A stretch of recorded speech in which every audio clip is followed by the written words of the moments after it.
नमस्कार दोस्तों, आज के इस वीडियो में बात करने वाले हैं आर्टिकल 34 जो कि आपके इंडियन कॉन्स्टिट्यूशन में दिया गया है। देखिए, हालांकि आर्टिकल 34 आपको कोई राइट तो देता नहीं है, बल्कि आपके फंडामेंटल राइट आपसे छीन और लेता है।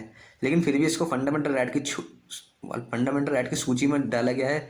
तो देखिए, हम जानते हैं इसमें क्या कहता है। देखिए, जब भी आपके एरिया में मार्शल लॉ लगाया जाता है, हालांकि आप जानते होंगे मार्शल लॉ क्या होता है, फिर भी मैं आपको एक बेसिक आइडिया दे रहा हूँ मार्शल लॉ होता क्या है। देखिए, कभी कर क्या होता है, हमारे देश में बहुत सारे रिवोट हो जाते हैं या वायलेंस हो जाते हैं। कभी कर देखा होगा आपने, हिंदू मुस्लिम में लड़ाई हो जाती है, या कि कभी कभार आपने देखा हो ट्राइब्सों के ग्रुपों में लड़ाई हो जाती है, या कहीं पर भी कोई भी लॉ एंड ऑर्डर जब मेंटेन नहीं होता है तो क्या होता है, उस एरिया में वायलेंस हो जाता है। वायलेंस हो जाता है, बहुत सारी हाथापाई हो जाती है लोगों के बीच में। तो क्या होता है, वहाँ बहुत सारी पुलिस भेजी जाती है। और जब हमने देखा हो कि पुलिस जब सिचुएशन को कंट्रोल में नहीं कर पाती, तो आपने देखा हो पुलिस कहती है कि इधर से भी आ जाओ, पुलिस उधर से भी आ जाओ। तो आसपास के सभी शहरों की पुलिस को बुला लिया जाता है।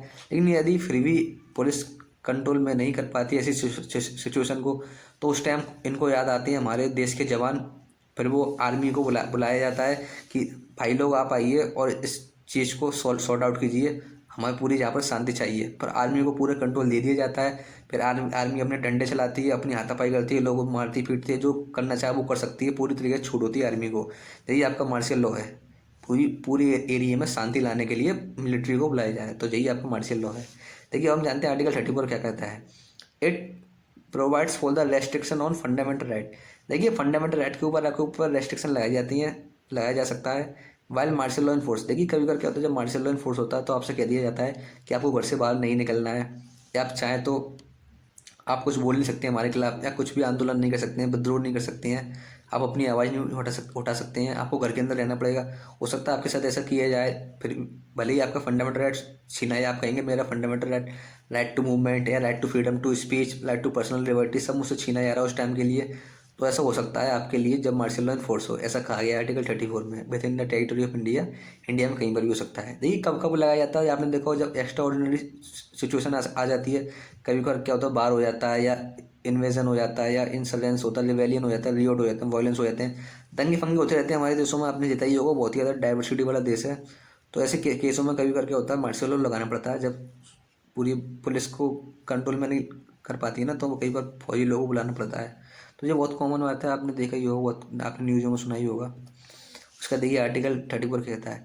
देखिए, it's empower the parliament to amplify compensate any government servant or any other person in for any act done by him in connection with the maintenance or restoration of order। देखिए, कभी कभी जब पूरे ऑर्डर को restore करना पड़े पूरी area में, तो फौजी लोगों को कभी करके होता है, लोगों को पीटना ही पड़ता है, बहुत सारे डंडे भी चलाने पड़ते हैं, क्योंकि लोगों का काम है। लोग सुधरते तो नहीं है, उन्हें दंगे करनी है, हाथापाई करनी है, बहुत सारे कानून को अपने हाथ में लेना है। तो ऐसे में क्या होता है, कभी कभार फौजी लोगों से किसी की हत्या भी हो सकती है, बहुत सारा हो सकता है उसको किसी का शोषण कर दिया जाए फौजी लोगों द्वारा।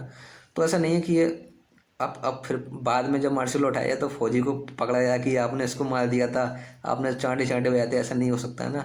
तो पार्लियामेंट चाहे तो कानून ठहरा सकती है, और कह सकती है कि मार्शल लॉ में जो भी हुआ है वो लीगली हुआ है, और कोई इसमें कोई जिम्मेदारी नहीं है मिलिट्री वालों की। उन्होंने जो भी किया है बहुत आप लोगों के भले के लिए किया है। आप ऐसा नहीं कह सकते कि मेरे फंडामेंटल राइटों का इन्होंने शोषण किया उस दौरान, मार्शल लॉ के दौरान। ऐसा आर्टिकल 34 पार्लियामेंट को एम्पावर करता है कि मार्शल लॉ के दौरान जो किसी भी गवर्नमेंट सर्वेंट ने कुछ भी एक्ट किया हो, तो उनको सेफ गार्ड प्रोवाइड करे।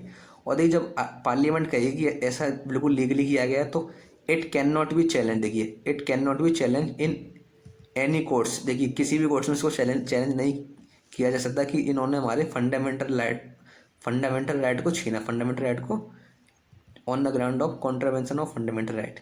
देखिए, ऐसा नहीं हो सकता ना कि ये मतलब फंडामेंटल राइट को छीना है या उनका शोषण किया है।